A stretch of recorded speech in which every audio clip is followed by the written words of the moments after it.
આગળ વાત કરીએ છોટાઉદેપુર જિલ્લાના પાવી જેતપુરના મોરાડુંગરી ગામે કોતરમાં અચાનક પાણીનો પ્રવાહ વધતા એક વ્યક્તિ ફસાઈ ગયો હતો। બરેડા કોતરમાં અચાનક પાણીનો પ્રવાહ વધી જતા પાણીમાં યુવક ફસાયો હતો।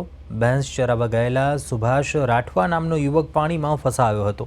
ઘટનાની જાણ થતાં સ્થાનિકો સ્થળ ઉપર પહોંચ્યા હતા। ફાયર બ્રિગેડને જાણ કરી હતી। ફાયરની ટીમે સ્થળ ઉપર પહોંચી ફસાયેલા યુવકને રેસ્ક્યુ કર્યું હતું અને પાણીમાંથી બહાર નીકાળ્યો હતો।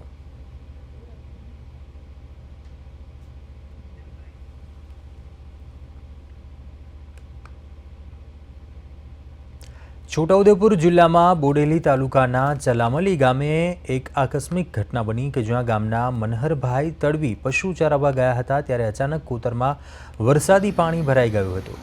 કોતરમાં પાણીનો પ્રવાહ એટલો તેજ હતો કે તેઓ બહાર ન નીકળી શક્યા અને અંતે પોતાનો જીવ બચાવવા ઝાડ પર ચડી ગયા। ઘટનાની જાણ થતાં ગામના યુવાનો તરત જ દોરડા સાથે સ્થળ ઉપર પહોંચ્યા અને તેમને સુરક્ષિત રીતે બહાર કાઢવા માટે રેસ્ક્યુ ઓપરેશન ચલાવી તેમને સુરક્ષિત રીતે બચાવી લેવામાં આવ્યા હતા।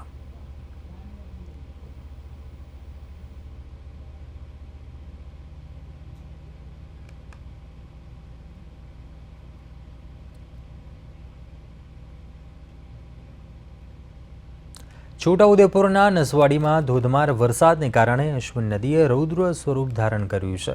ધોધમાર વરસાદને કારણે નદી હાલ બે કાંઠે વહેતી થઈ છે। અશ્વિન નદીમાં અચાનક પાણીનો પ્રવાહ વધ્યો છે જેને કારણે અત્યારે ઘોડાપુર જેવી સ્થિતિ સર્જાઈ છે। છોટાઉદેપુરમાં મેઘરાજાએ તોફાની બેટિંગ કરતા નદી નાળાઓ છલકાયા છે। નદીમાં સતત પાણીનો પ્રવાહ વધતા નીચાણવાળા ગામડાના લોકોને એલર્ટ કરવામાં આવ્યા છે। નદી કાંઠાના આસપાસ વસતા લોકોને સલામત સ્થળે ખસેડવાની સૂચના આપવામાં આવી છે।